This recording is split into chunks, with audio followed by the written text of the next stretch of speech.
Hello and welcome to the very first BIRCON live stream. Assuming that everything works with the technology, you never know. My name is Frank. I'm the publisher at Motocross Machinations here in Berlin, and I'm one of the organizers of the stream, the convention, Berlin International RPG Conventions. Get used to the mistakes right now. And so that I don't have to do them alone, let me bring also onto the stage Kara. Kara is one of my long-suffering playtesters, but is a gaming enthusiast and GM for conventions, and that's why we dragged her here so she can tell us about her experiences here. And with her, we also have Anna, and Anna is also one of my long-suffering playtesters, but as a fantasy illustrator and has graced many covers, interiors and exteriors of my products and others. So yeah, hi everyone. Hello. Hello. We, in the run-up to BIRCON, which is on October 11th, have had a bunch of questions coming in, of course. And one of the themes that's come up several times is like, hey, I'm not sure if I should GM something at a convention. I kind of like to, but I'm not sure if I'm good enough or if I'm brave enough or anything like that. And so I think this for the next 45 minutes or so, we want to talk about why you don't have to be brave. We've all done it. Some of us have done it more than others. I think the first time I GM'd at a convention was in 2000. Back when Gen Con was still in the UK, and it was in Manchester. And it was the one time that I met Gary Gygax. I went over, and I'll never forget the immortal words that he uttered to me. Not now, I'm doing an interview. True story. So, good name drop, by the way. yeah. There was there were actually several other celebrities there. I don't remember all of them now. It doesn't matter for this. GMing at conventions that we're talking about, and there is still a little bit of time getting the promo in there early to sign up and run some games at BIRCON as well, because we'd love to have you. I still have to submit my own games as well, but we'll get there. So there's no set format for this, but I have a range of tips, a range of themes that we can talk about briefly. And maybe I'll just start with one to kick us off. One of the things that I hear a lot, as I mentioned just now, is, I don't know if I'm good enough to run a game at a convention. To which I say, well, first of all, if you're good enough to run a game at home, you're good enough to run it at a convention, because everyone is there to game. They really, really want to play. And this is the other part, is it's not just your job to be the GM, to bring the fun and to do everything. You're one person there. Everyone else, it's also their job to contribute to the performance, to make sure they play their characters nicely and in a fun way. And yeah. Well, what are your thoughts on that? Well, I first thought, is that a bold choice to say performance? We're playing a game. I'm not very. Come on. Yeah. But no, actually, my second thought, besides your use of performance as a word, is I actually think it might be even easier to GM at a convention, as if you're planning for a normal group or your friends back at home or whatever for your standard group. There's this kind of understanding that you know the people, and this is going to be maybe a one shot or a couple weeks or like some sort of campaign.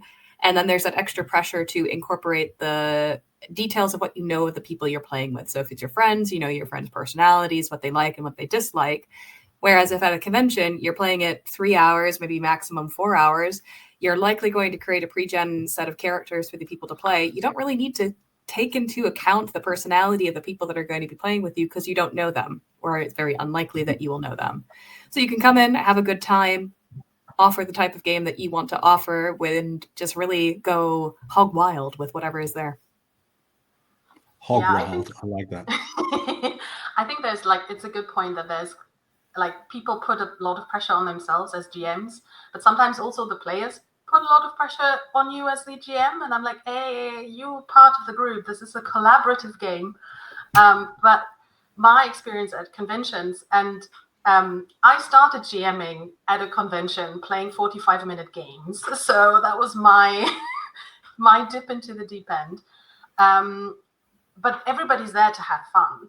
They want to play the game because they want to try it, or they are familiar with it and want to kind of be there again. Nobody knows each other usually. And you can just kind of, everybody is there as a kind of a first-time player, at least for that group, in that setting, for the game you're playing. So there is very little pressure, because the other thing is nobody can look into your head. So they don't know what to expect. They don't know what you want to do. And I personally, what helped me a lot when I started playing Hypertellurians, GMing Hypertellurians at a convention, was that you can just roll. Even I didn't know what was going to happen because there were tables to roll on. So I would say if you really, really kind of, you want a structure but don't want to kind of invest hours and hours of planning a structure, having these kind of rolling tables is fairly easy then. And it also makes it fun for you because you don't know what's coming up and you're kind of thrown into it as much as the other players are. And I really enjoy that because I was like, okay, well, we're in this together. Yeah. I think the other thing, people often compare themselves to big outfits like Critical Role or something like that. And this is a different thing that they're doing, right? They're storytellers on the big screen. You are managing a few people on the small table, so that's different. You know, they also do it largely professionally and stuff, and it works for them. It's great for them, but that doesn't mean you have to do that or be that. You don't even have to do voices if you don't want to, right? That's completely up to you. But in terms of going wild, that actually leads me into sort of my second tip, and that is to always use pre-gens. It's not just because it saves time. You don't want to spend the first hour rolling up characters or whatnot. Because a lot of people want to try different systems and stuff, so they don't know those systems or whatever, and they don't have to. If you make the character sheet for them, you can make sure that it fits the tone of the game that you want to play. You can build in drives, you can build in goals and reasons for these people that are going to throw themselves into the mangle in a moment. So you don't have to, as a player, come up with that. You can just see, oh wow, here's something that's crazy that's going on. And that's the other thing, go a little crazy with the characters, not just because it's a one-shot, but because it tells the player, hey, these are the cool things that this game wants me to do, so I'm going to go for it, right? 100% agree. One of my favorite things is just sitting down at a table, seeing whatever pre-gen is there that catches my eye, and then like immediately thinking of the backstory to it and like how I want to play it, or what's the one thing on the page that jumps out to me. And I'm also one of the players that actually kind of hates character building. I would prefer to almost always have a pre-gen character play one session and then adapt the character to what has happened in that particular session. So when I get to a table and the person has already created pre-gens and I can just really come up with myself, or come up, like, I don't have the blank canvas, and that makes it much easier for me to have a good game. Yeah.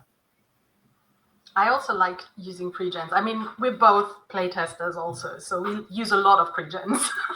And so we're kind of used to that, I think.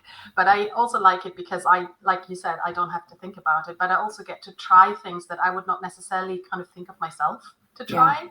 So as a player, that can be like hugely beneficial. And if you're on the other side of the screen as the GM, you know the characters as the player characters you're going to encounter. So I think that it helps on both sides.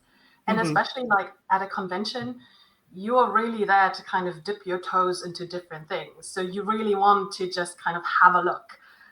So I think there's a lot of goodwill on the player's side, especially towards the GMs, because everybody knows GMing, or I think almost everybody knows GMing is hard.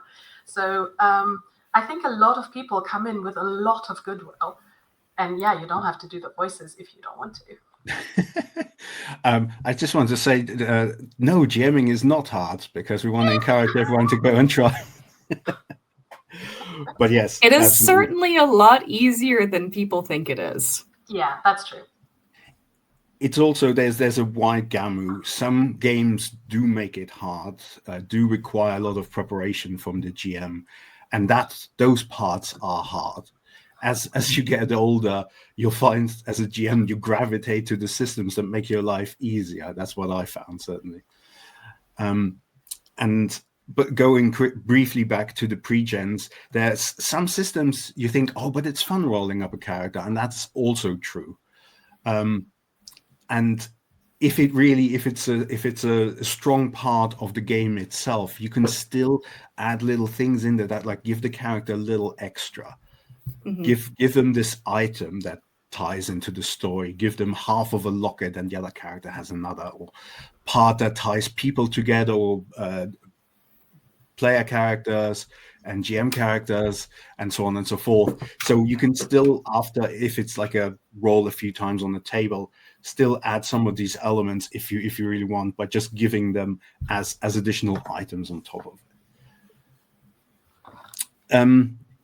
I also wanted to, I sort of skipped over it, but I think as one of the first things to do, other than hear people laugh at the characters that you made in a nice way because they're surprised by some of the cool stuff, they're not laughing at saying, oh no, these are rubbish. I mean, hopefully not. Is to, of course, talk about the tone and the themes of the game a little bit, set expectations, so that people who do want to go off the rails in the right way. This is also a good point to talk about safety tools. This is not something that you should skip, especially not at a convention. And everyone is there to have fun, so to make sure that everyone feels safe about that is really important as well. Speaking of that, do you folks have any particular favorite safety tools? I've got two. First one is to, before the game starts, you as a GM, don't want copyright issues, to sit down and to have a think about what topics are likely to come up and what you enjoy to talk about. And then if you're required to write a brief about what the game is about, maybe just add that little bit of detail into the brief. So if, for example, I play a lot of horror and sci-fi horror and like body horror, that sort of thing. And so I want to make sure that people are aware that this is going to happen, because last year and this year, actually, I'm running one called Lab Cats in Space, which is a mothership module that I've been playtesting for a while.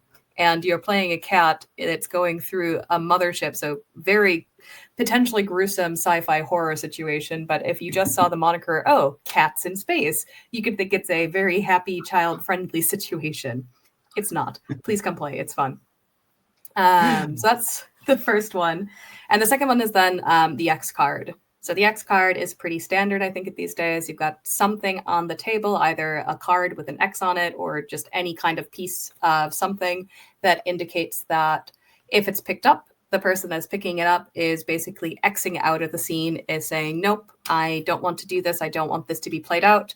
And then the table will stop and they'll move on to the next scene or the next part of the scene if it's specifically there. So very commonly could be that a person really doesn't like spiders and you've thrown a monster of a spider form onto the table and the person goes, well, I was not expecting that.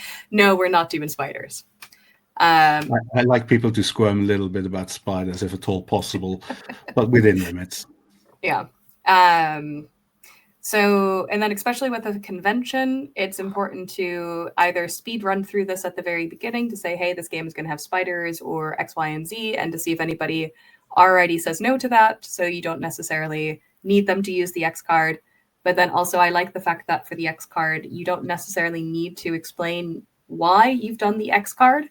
Could be a very normal situation. Like, I don't know, the person is having a burrito and today you and burritos are not friends and you just don't want to have the scene with a burrito. So you can just X out that and you move on and nobody has to know that today you're very particular about burritos.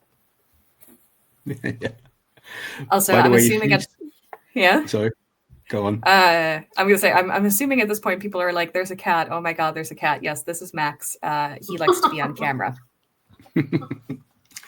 I'm just saying, if people see me look to the side, I've got another monitor here where I'm reading your comments. And someone posted correctly about the cats system, talking about cats, where you explain the game, the concept, the aim, the tone, and the subject. That's another good way of encompassing that. It's also a good way of writing your descriptions of the games when you submit them.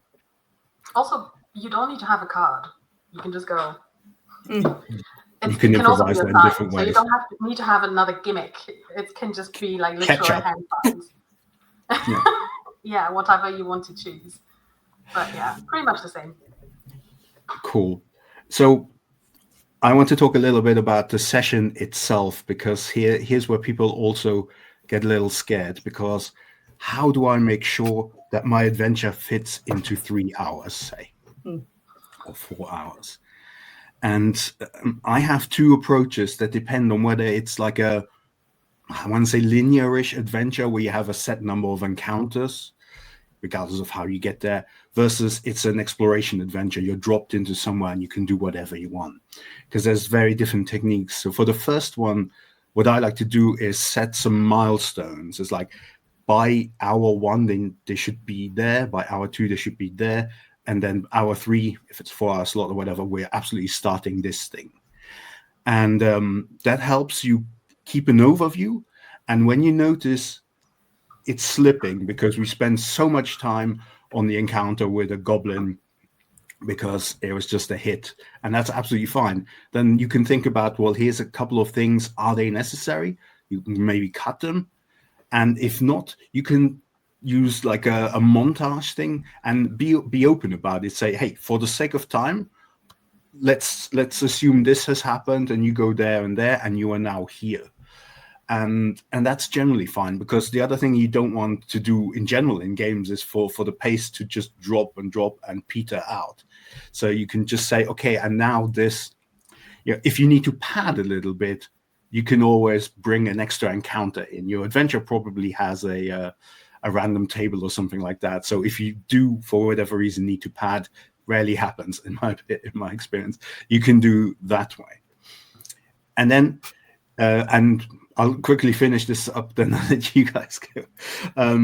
The other, if you have the open-ended one where you're dropped in here, what I like to do is to have a real-world timer as a sort of MacGuffin in the game. So let's say you have a 3-hour game, you can give them, like, the characters have, like, I don't know, a light source that lasts 3 hours and then it's gone. So they can go into the dungeon. They've got 3 hours to loot it for what it's worth, to defeat as many monsters, carry as much gold as they can, and then they need to get the heck out of there, because otherwise they're trapped in the dark and dead, essentially. Or in a different way, maybe you have like a teleporter or something, and it ticks, and the ticks gets faster and faster and faster, and when it comes up to the 3 hours, it almost becomes a beep, and then you're going to be pooped away. And as I say, that's a very different type of adventure, but can be just as satisfying, because it gives the players this sort of hex crawl or just point crawl or this exploration aspect that, as a GM, you might often think, that's not for a convention. It really can be. What are your thoughts on that? So, pacing in general. I'm terrible at pacing. I'll say that. I very much enjoy going into the nitty-gritty of stuff, and I was doing the Mines of Phandelver with my group, and I think we ended up spending an entire session gathering enough ammonia to dye some cloaks red so that we could go into the bandit's hidey hole. And it was a good 3-hour session of us chatting with the local townspeople, drinking enough beer to produce enough pee to make enough ammonia to get these cloaks dyed. That's usually how you get hung up. It's not you get hung up in encounters. You get hung up with NPCs or weird off tangents. That said, for conventions or times when I have a very definite kind of time frame for it, or if I know this is a one shot and we absolutely can never extend it out, I generally try to make sure that whatever the ending could be is something that I could drop in. So if you have a big bad or something like that, and ideally you go to A, B, C in order to get to the big bad, maybe the big bad shows up at B because you spent your entire time on the road to location B, and then that's just the penultimate fight.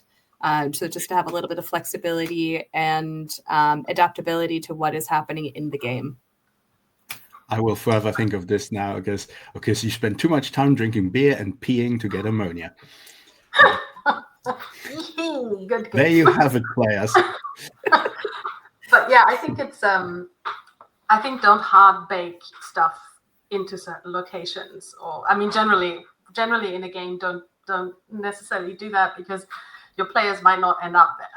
And if something is like really tied to a specific event or place and they don't get there, you don't get to have that event. So like having, kind of like Kara said, something to kind of drop it in, that helps.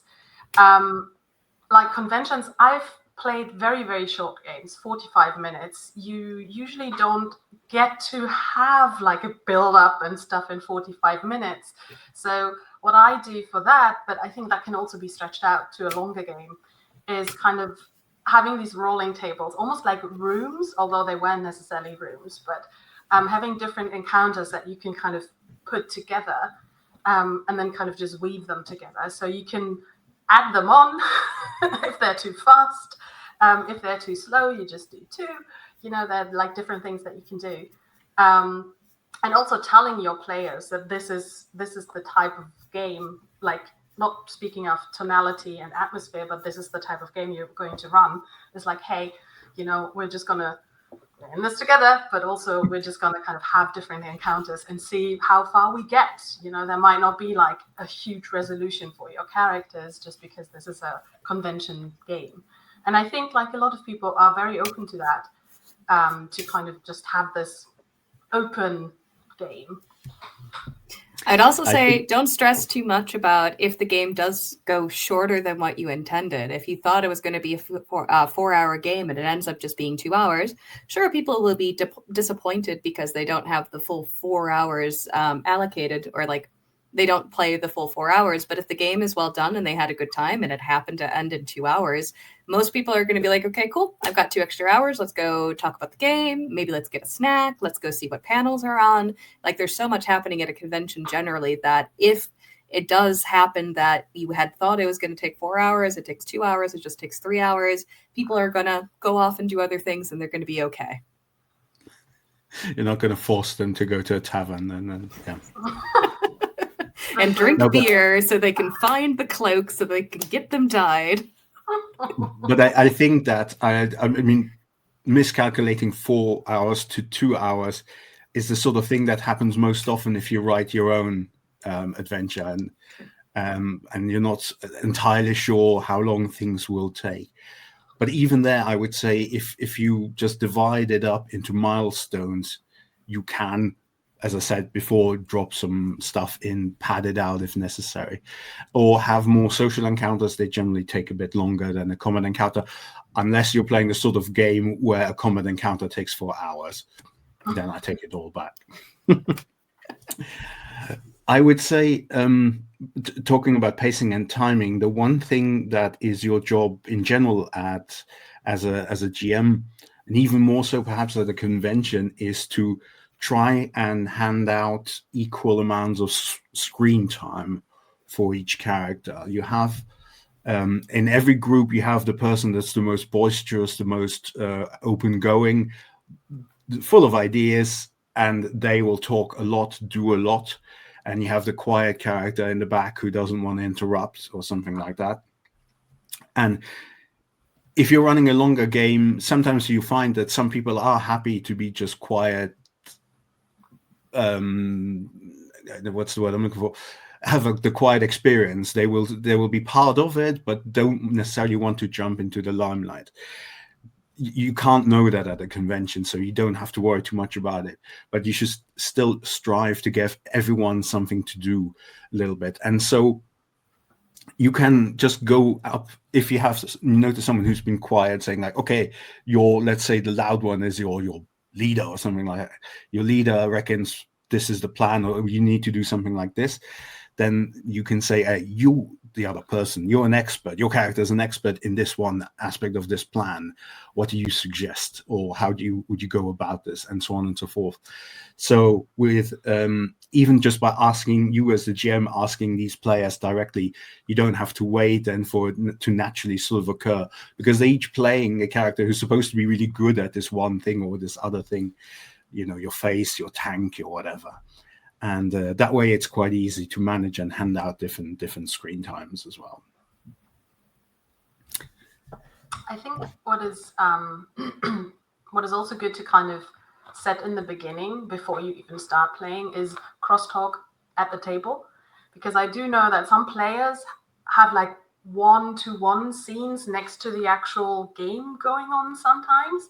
I mean, usually you have that in like longer campaigns when you have like you building characters and building relationships, but with a 4-hour game, I can see this happening as well. So that might be something that you want to set, like, is this okay? Or would you rather say, hey, we can play this out, but it also like when we actually play, we play together. For example, for me as a GM, even as a player, I find it incredibly hard to follow what the GM is saying or what is happening in the kind of main scene and have two other people talking next to me. This is like an auditory thing for me. So it has nothing to do with anything else. It's literally, if too many people are talking, I don't hear anybody. So for me, this is important to kind of have this set. It's like, hey, you can have your scene together. That's fine. I'm fine like watching this as almost like a television show, but you can't do it while other people are talking. And I think these types of things are also good to kind of set. If I was jamming, that's something that I would set as the GM and say, look, otherwise I don't know what you're saying. Literally, it's just white noise. So stuff like that might also be good to kind of talk about. Yeah, that's a really good call. Because people get deep into the game and it arises naturally. And as a GM, if you can just moderate it a little bit and say, okay, this is happening, so let's not do something else at the same time as well. Let's just see where that's going.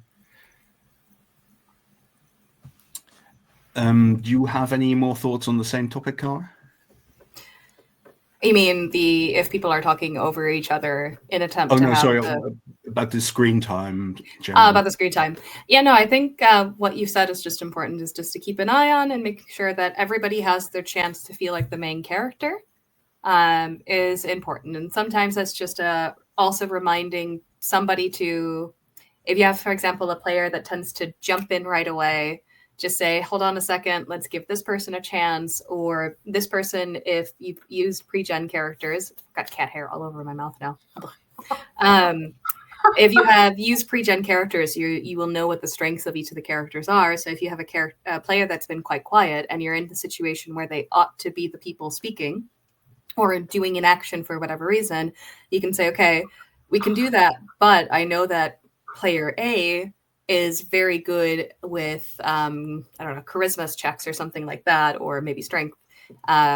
Is there something you would maybe want to do first, just to encourage that kind of situation, or to interrupt what can become an accidental habit to have either very excited or very talkative, or also native English speakers take over the table? That's actually also a good point, is the language thing. Yeah, good point. Nice. So these are roughly these were my points. So if there's any additional ones that you want to add, let's do that as well. We also have a few questions from the chat, so we can get to those in a bit. Ooh. Shall we do them first so they don't get left behind? Well, if you've got a really big tip waiting there, then okay. Let's do that. I clearly have one. I have a little thing. So besides doing tabletop RPGs, my major hobby is LARPing, so live action role playing. So dressing up in costume and basically living out the scenarios instead of just talking them through. So I've got two things about that. The first thing is that at convention and as a GM as well, it can be a really good opportunity for you to try and actually play act the scenes as opposed to just describing what's happening. And this is something you can also encourage as you are GMing for your players to try as well. So if you have a player that comes and says, okay, I want to talk to the person and convince them that they should trust us, you can have the standard, okay, well, roll a persuasion check and see how effective you are. Or you can say, you can roll, or you can tell me how you would be saying it, or role play through it a little bit, and then you can skip the roll and give that player the opportunity to try out active role playing for it, which can be really fun. And since it's a convention and you don't know people, maybe you feel a little bit more free and comfortable to explore that aspect of it. So that's a nice thing that can happen when you don't know the people you're playing with. Yeah. I think that's a good point generally. Also, as the GM, they don't know you, you don't know them. So that, for me at least, often makes it kind of freer. Yeah. Because I don't necessarily have to see these people ever again. So, yeah. Well, next year at the latest, right? No, don't take this away from me, Frank. So that was point one. The second point is that there is a new idea that has been coming mostly out of the academic circles in the US, and it's started to become quite popular in the LARPing circles, and it's this concept of a brave space. So we previously had safe spaces, places that you can go and you can talk about organizing, for example, against the status quo, back against political stuff. You have a safe space to talk about this, which then evolved into creating a safe space for people to have the psychological safety to discuss things or to engage with ideas that they might not have engaged with previously. And you obviously want your table to be a psychologically safe place, which is why we have safety mechanics to begin with. But the extension, or one of the more popular things that is coming up now, is this concept of a brave space. So in addition to having a psychologically safe space available to you, sometimes there's some internal work that you need to do in order to do the things that are scary to you. And this is the concept of a brave space. So putting yourself forward, putting yourself into this space of bravery to GM a game that you haven't GM'd before, or to interact with players you've not interacted before. Or even for some people, maybe just going to the convention itself might be the act of the brave space. But that it's a two-way street. You've got the safe space, which the GMs, the convention, your players are providing to you, and then you yourself stepping in and saying, okay, today I'm going to try to do something I'm not 100% comfortable with, to explore it because I want to try this. And so I highly encourage, first off, everybody to read the literature for LARPing and brave space, because there's some really, really good articles out there that helps you to understand a little bit more about how to challenge yourself in a safe way that is going to make you excited to continue to do it. And then two, to try this, if you guys are thinking or on the fence, try to put yourself into the brave space and just sign up to be the GM and give it your good old collegiate try. Because, I mean, the worst thing that could happen is that you have a slightly not fun game, but the players at the convention are going to make it fun. So I don't think it's likely to happen. Yeah, absolutely. Yeah. Great. Well, let's have a look at some questions. So one of the questions is related to what we were talking about earlier, about how do you bring an introvert, how do you give a voice to an introvert or someone who is a bit quieter? How do you help them? And personally, as a GM, I'd say that two ways. So as the GM, as I mentioned before, you can just reach in and say, hey, you're the expert on ammonia. What do you say to the group? Because now everyone is listening, and then they will remember that story from Cara, and they go, well, we need beer, lots of it. The other part to this is, as a player as well, I love that sort of the leader character who delegates kind of around. Let's say you're the leader of this group because you have the highest rank. Say you're a bunch of militia or something like that. You come across any challenge whatsoever, rather than being, well, I'm the leader, I'm taking charge of this. No, I'm the leader. One of my specialists here in the team, who's the one that I need for this thing, and say, you're the best with boots. How do we get across this without leaving traces? Those are my 2 tips. Anna, Cara, you got any? I think you can also like put useful items, like general enough that they will probably come up, but not give them to everybody. I think that could also work really well. Yeah, giving kind of, like you said in the beginning, you give your players items that connects them. You can also give them useful items that are useful or very likely to be useful in the game, and therefore you also instantly create an expert for certain things, and then see if they want to do it or not. I also think it's perfectly fine for somebody to say, I don't want to, which is also fine. And it doesn't break the game. I think that's also what people sometimes are afraid of, especially when they are introverts and are more quiet. They might have a great time, but they're not as vocal about it. And that's also fine. And it doesn't break the game. A quiet player doesn't break the game. As long as they're happy, that's fine. And you can just kind of tag along. Yeah. +1, definitely. Another tactic you can use as a GM is to introduce an NPC that will only talk to specific characters. Not, at the expense necessarily, but like you can introduce a new NPC that says, I don't want to talk to you. I want to talk to that person for whatever reason. And that can be the more shy or introverted player. And then they could only respond when that person gives the idea. You can also set languages if you have that. So this person only speaks, Dwarvish or something, and that character speaks Dwarvish. So that's why there's a in-game reason this person is only speaking to that person. So you can kind of fiddle around with the bits that you have. So add in an NPC. You can also, if you're in a combat situation, make it so that the introverted person is set up for success. So if you have an NPC that is in the combat, you can always have them be thinking about, all right, how do I use this NPC character to give advantage to this person so that they're able to have the big final blow, so to say, so they can have that feeling of triumph when they take out the bad guy or the bad monster or whatever you're fighting.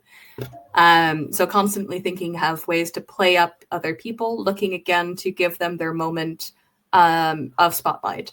And if, as Anna says, they say, no, thank you, I don't want this right now, or this isn't vibing with me, you just change tactics. Maybe you take that NPC's attention, throw it onto a different player, and just move along. That's fine. Just adaptable, and then see what happens. Yeah. I think you actually touched on 2 points that I would also like to emphasize, also being a LARPer. The one is like playing up other people.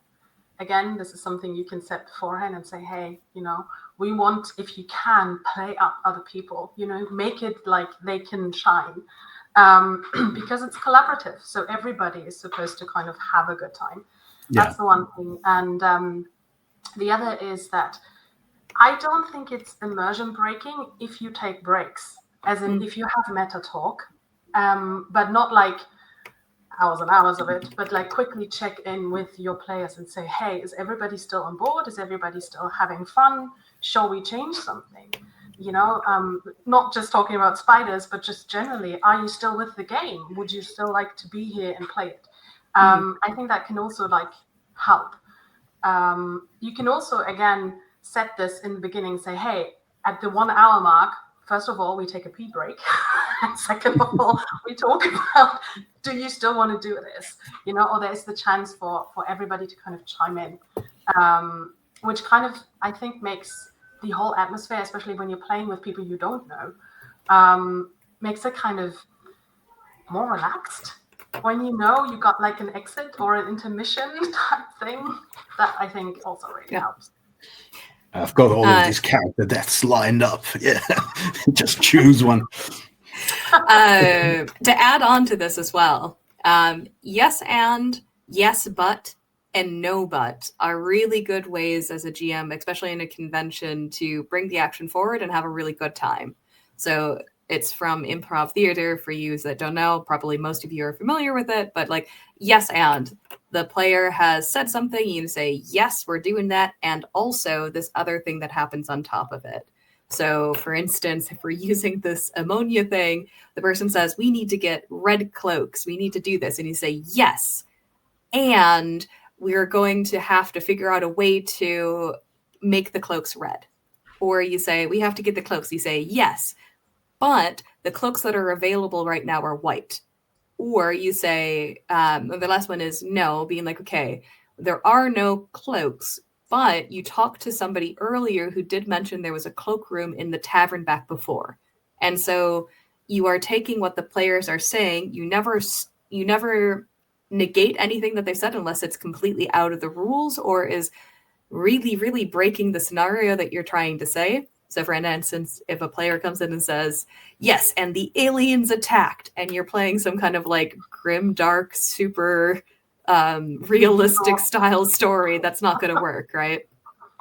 But to bring this back, essentially, whatever the players are giving you, especially at a convention, try to take it and roll with it and give them more of what they're saying, because then half the time, it doesn't matter how many notes that you have or how like thorough your story is. The better story, the better game is going to be the one where you just continually just go and this and then this and then this and then this, and then suddenly you're at the end and you've had a great time. Okay, and harkening back to our earlier talk about pacing of an unlimited time, we only have a few minutes left of this, so let's go through some of the other questions slightly quicker. One question is more of a process question. Is how is the scheduling of the games or the sign up for the games going to happen?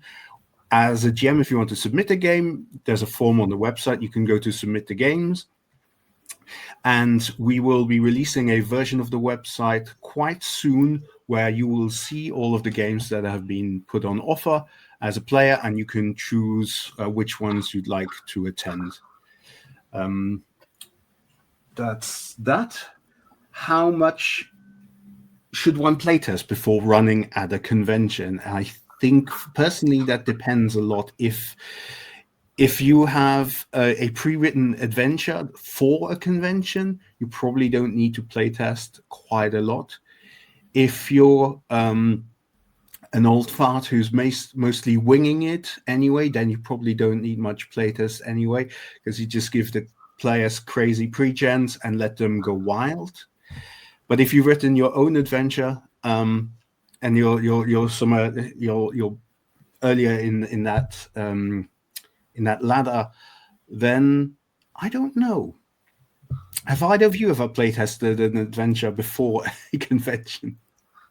I playtested my adventure at last year's BIRCON, so I don't know if I fall into the old farts category quite yet, but I'm definitely a GM that says, we're winging it, let's see what happens. So kind of same. I mean, I started with like, hey, have rolling tables for like random encounters. So I think it depends on like how comfortable you feel. If you feel more comfortable with an adventure that you know, even if you haven't like play tested it, like as in you haven't GM'd it, but maybe you've played it as a player and would like to GM it, that could be something. So you're more familiar with the entire kind of setup, possibly also how long it takes, or how long it took you with some other players.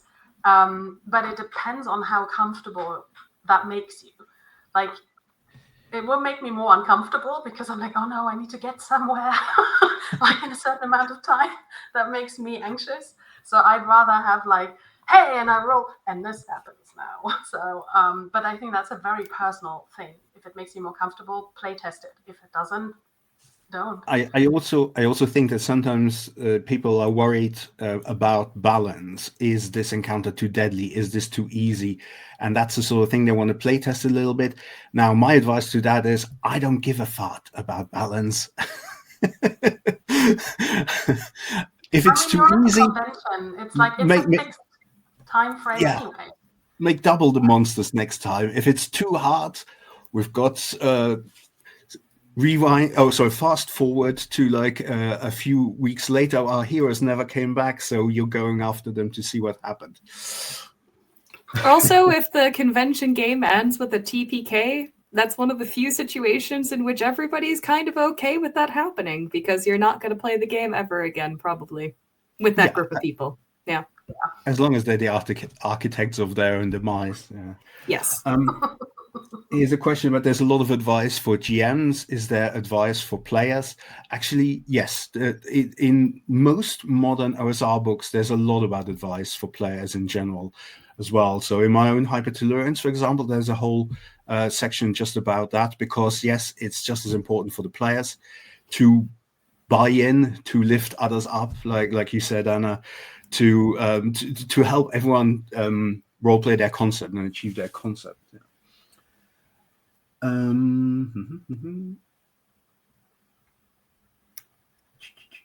Okay, I hope I didn't miss any of the questions. Let's, before we wrap up, any last words? How would you summarize then all the advice that we talked about in sort of one final sentence to encourage people to? Well, maybe I'll start. So for me, it's like use pre-gens and make the pre-gens tie into the adventure and tie into the sort of challenges that you're going to face and make them interesting. The second one, look at your pacing. Keep either milestone bits, and if you need to compress, say, okay, we're going to fast forward to this. If you need to expand, throw in a random encounter or NPC. A random encounter can be NPC.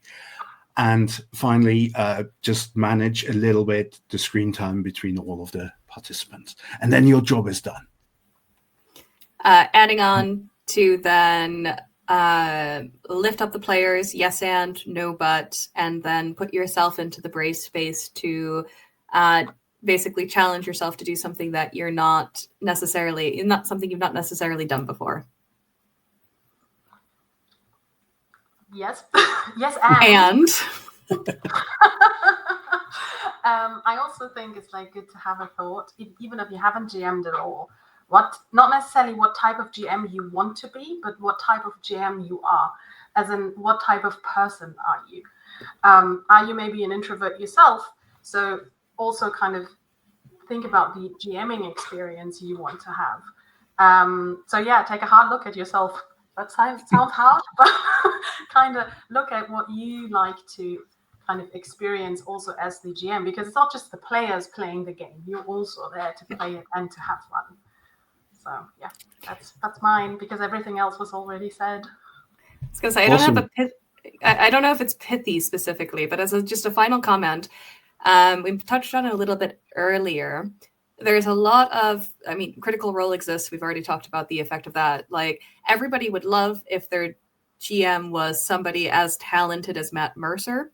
But I would say probably 99% of players understand that Matt Mercer is a working professional performer, and that he is paid to create these campaigns and make, I think they're donation money, but like, he is paid to do this, and most people that you're playing with are understanding that this is a level that the average GM is not going to deliver, right? And if you do find a player that says you need to do this, you can just respond, okay, then be one of the players on Critical Role, and I'll deliver the same level of performance. Pay me. Or pay me. Yeah. When I can do this professionally. I think again, it comes back to kind of goodwill. As in you extending goodwill to your players, but the players also extending goodwill to you as the GM. Yeah. But I think honestly, at a convention, that usually is kind of the base anyway. But yeah, definitely. Good point. And finally, I just remind the players just want the GM. Yes. They know that GM. Yeah, you will be extremely popular. A bog standard GM is better than no GM. And a bog standard GM is still pretty great because they are GMing at all. Awesome. Thank you very much. Thank you, Cara. Thank you, Anna. We're hoping to do more of these streams in the lead up to the convention. Maybe we'll get a bit more technical polish. We will see. I promise nothing. And we'll let you know about this on our Discord or via our newsletters. And until then, have a great time, and we'll see you at BIRCON. Bye. Yeah. Bye. Thanks for joining.